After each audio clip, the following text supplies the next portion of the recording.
안녕하세요. 연희군 꽃대신입니다. 제가 상담을 하다 보니까요, 여러분들이 참 겪고 있는 이렇게 희노애락이 있고 풍파가 있고 앞날이 있고 그렇잖아요. 근데 제가 이렇게 한 사람 한 사람 한 분 한 분 짚어보다 보면 반드시 이유가 있는 핑계 있는 무덤이 있더라 이거죠. 그게 뭐냐면 이분이 왜 안 될까? 이 시점에서 왜 막혔을까? 갑자기 잘 되다가 왜 안 될까?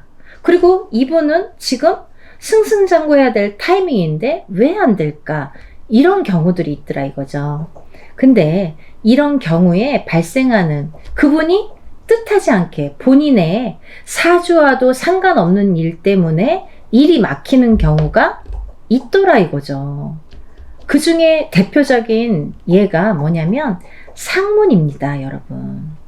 상문 아시죠? 누군가 돌아가시면 우리가 그 집안에 초상이 났네요. 상문이 들었네요. 이렇게 말씀을 하시죠. 그때 말씀드리는 상문이 오늘의 이제 주제인데요. 이 상문이라는 건요.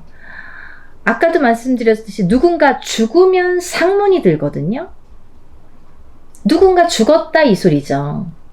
누군가 죽었다. 그러면 죽었을 때에 그 돌아가신 분이 제대로 떠나려면 3년이라는 시간이 걸립니다.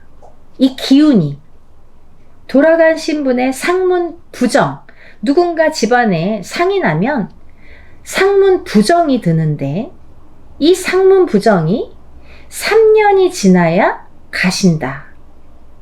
이렇게 표현을 하는데요. 왜 3년이냐면 돌아가시고 난 다음에 옛날에는 산수 앞에 이렇게 움막을 지었죠. 그 3년 동안 문지기 했죠. 거기에 대주가 장남자손이든. 왜 그랬냐면요. 그동안의 부정이 아직 가시지 않다는 거죠. 이 집안에 부정이 내려와 있어요. 부정에 쌓여 있다 이거죠. 그래서 이 부정한 동안에는 내가 이 산수를 지키면서 아무것도 욕심을 내지 않고 아무것도 행하지 않는다라는 식이에요. 그런 표현이었어요. 그리고 또 이 상문이 들면 우리가 보통 살아있는 사람이 이렇게 살 때는 괜찮지만 사람이 죽을 때에는 누가 데리러 옵니까? 저승사자가 망자를 산 사람을 데려가면 망자가 되는 거죠. 그 저승사자라는 것이 내려오면 이 집안에 우환이 들기 시작하는데 저승사자는 사람이 죽는 날 딱 오는 게 아니에요. 그날 딱 오는 게 아니라 1년 전부터 와 있을 수도 있고 2년 전부터 와 있을 수도 있고 혹은 10년 전에 한 번씩 왕래하는 경우도 있어요. 그러다가 데려가는 경우가 있습니다.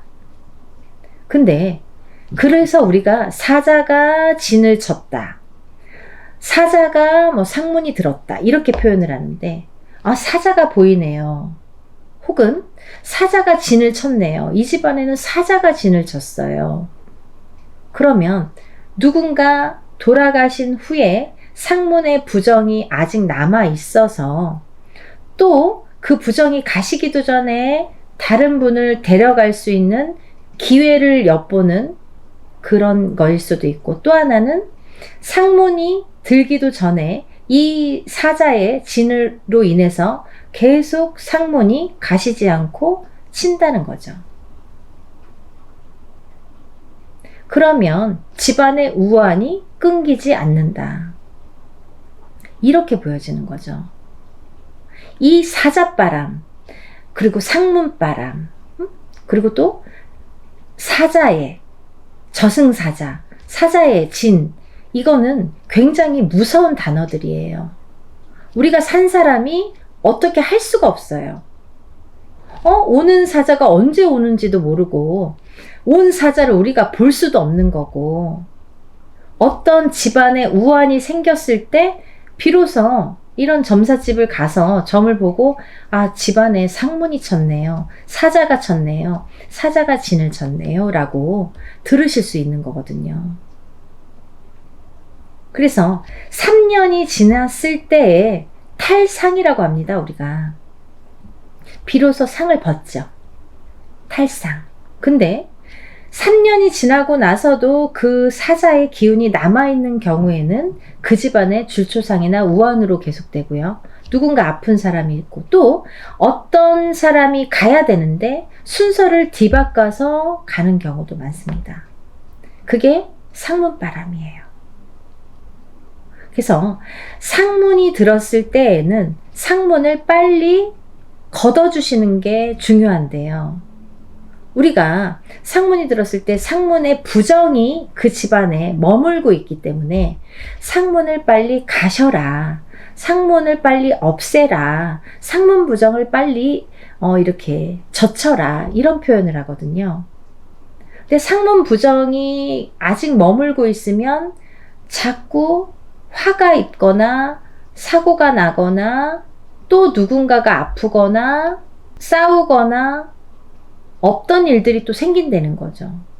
이분은 사주상으로는 굉장히 명이 길어.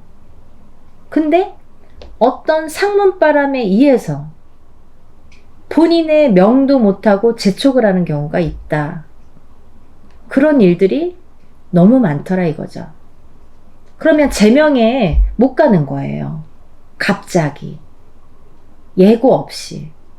그러니까 어제까지 점 보다가 예를 들면 뭐 작년에 점 봤을 때 올해 점 봤을 때도 이분이 죽는다는 얘기가 안 나와.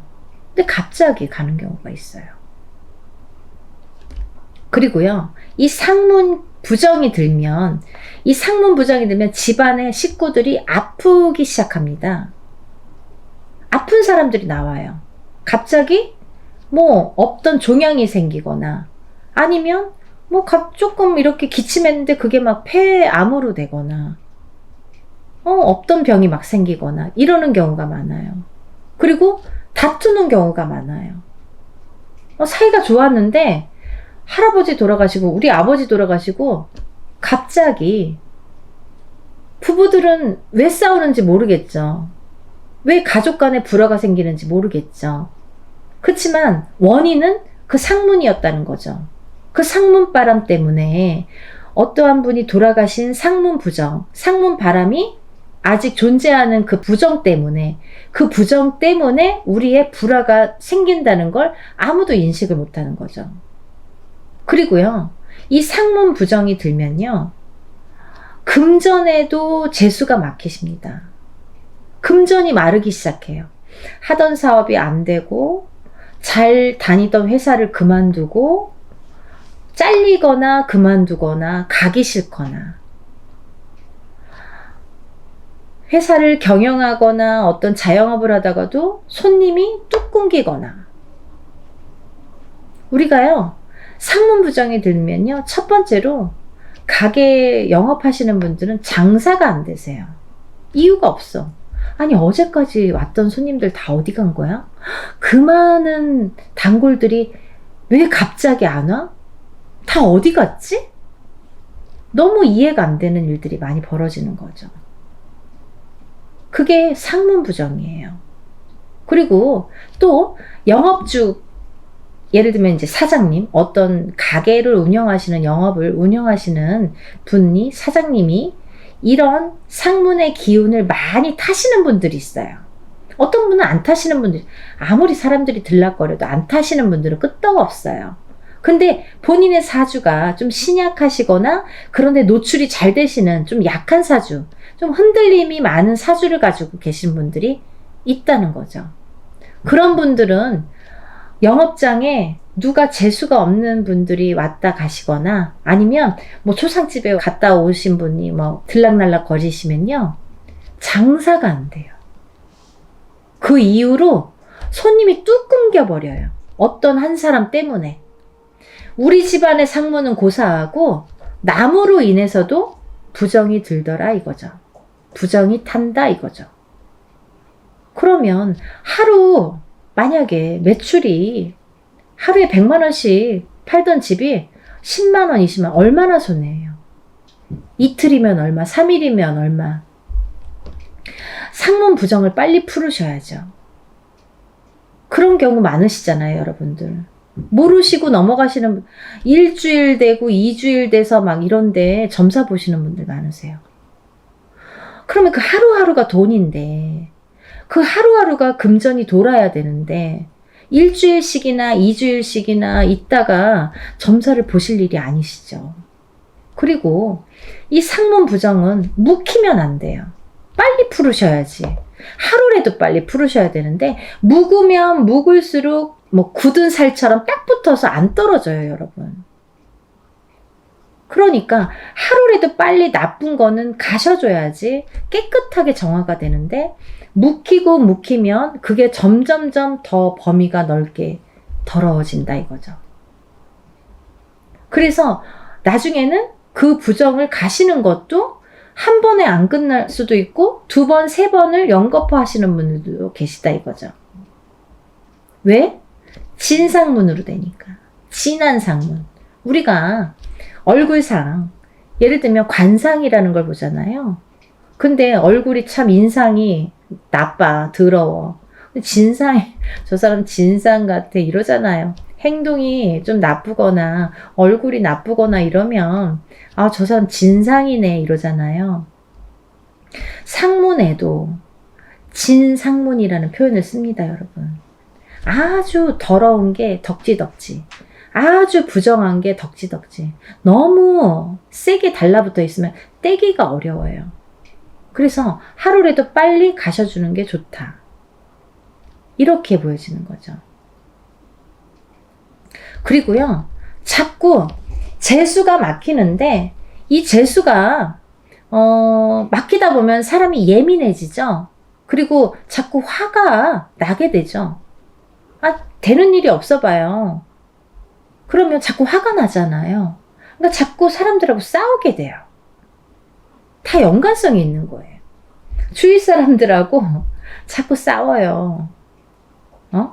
내 남편하고도 싸우고, 내 마누라랑도 싸우고, 자식하고도 싸우고, 옆집 사람하고도 싸우고, 앞집 사람하고도 싸우고, 손님하고도 싸우고, 자꾸 트러블이 생깁니다, 여러분. 불화가 생겨요. 그게 부정이에요. 최악의 경우에는요, 사람이 죽을 수도 있어요. 왜? 상문 부정이기 때문에. 죽은 사람의 상문으로 인해서 들은 부정이기 때문에 아까 뭐라고 했죠? 저승사자가 머물고 있다고 그랬죠. 사자가 진을 치고 있다고 그랬죠. 누구를 데려갈까? 진을 치고 있는 거예요. 그러면 이 사람만 데려가면 좋은데 사자가 와서 자꾸 이 사람 저 사람 손대기 시작하면 줄초상으로 이어지는 거고, 그 상문바람이 가시질 않는 거예요. 그래서 최악의 경우에는 그 줄초상이 날 수 있다. 누군가 또 해를 입을 수 있다. 상문 부정이 제가 보기에는 부정 중에 제일 무서운 부정 같아요. 그래서 상문을 탔을 때에는 나랑 관계없는 상문일 수도 있고 나랑 관계가 있는 상문일 수도 있잖아요. 예를 들면 부모님이 가시거나 집안 사람이 가시거나 가족 중에 가시거나 이러면 나하고 관련 있는 상문이에요. 그럴 경우에는 이 분을 빨리 천도에서 보내드리면서 상문 부정을 없애야 되는 게 맞고요. 만약에 나랑 관계없는, 상관없는, 어디에서 묻어온 상문인지도 모르는 상문이 부정이 붙어오는 경우도 있어요. 아까 말씀드린 영업장에서, 혹은 아는 사람 만났는데 그 사람이 초상집 갔다 오거나 그 사람이 상문 부정이 있는데 그 사람을 만남으로 인해서 내가 신약한 사주여서 그 사람의 상문이 나한테 붙어오는 경우도 있죠. 그런 경우에는 나랑 관계가 없어. 나랑 아무 상관이 없는데 내가 상문 부정이 들고 상문 부정을 타는 경우가 있습니다. 그런 경우에는 상문 부정이라는 걸 빨리 제껴주셔야 돼요. 풀으셔야 돼요. 상문 부정을. 풀어주셔야 깨끗하게 정화가 되지, 안 그러면 상문 부정이 덕지덕지. 이게 시간이 지나면 지날수록 벗겨내기가 더 힘들어진다는 거죠. 아시겠죠? 우리가 살아가면서 여러 가지 부정이 있지만 이 상문 부정이 사람에게 굉장히 영향을 많이 끼치더라. 그리고 안 좋은 영향이 많이 끼치는 게 상문 부정이더라. 이렇게 보여지기 때문에 제가 오늘 여러분들 아무런 피해 입지 마시고 행복하게 잘 사시라고 상문 부정에 대해서 말씀해 드렸어요. 묵히면 안 되는 게 이 상문 부정이고, 귀신이 귀신을 부를 수 있는 게 이 상문 부정이기 때문에 우리가 살아가면서 음의 기운은 되도록이면 접하지 않는 게 중요하잖아요. 이 상문은 다 음의 기운이거든요. 그래서 멀리 해야 되는 거고, 가까이 있으면 오지를 말아야 되는데 나도 모르게 오는 경우가 있고 피치 못하게 가족들 간에 오는 경우가 있기 때문에 그럴 때에는 빨리빨리 이 상문 부정을 가셔라. 이렇게 말씀을 드리고 싶네요. 여러분들 오늘 하루도 편안하셨는지요? 연희곤 꽃대신이 또 이렇게 좋은 정보를 가지고 인사를 드리겠습니다. 여러분들 그동안 또 건강하시고요. 다음에 또 뵐게요. 감사합니다.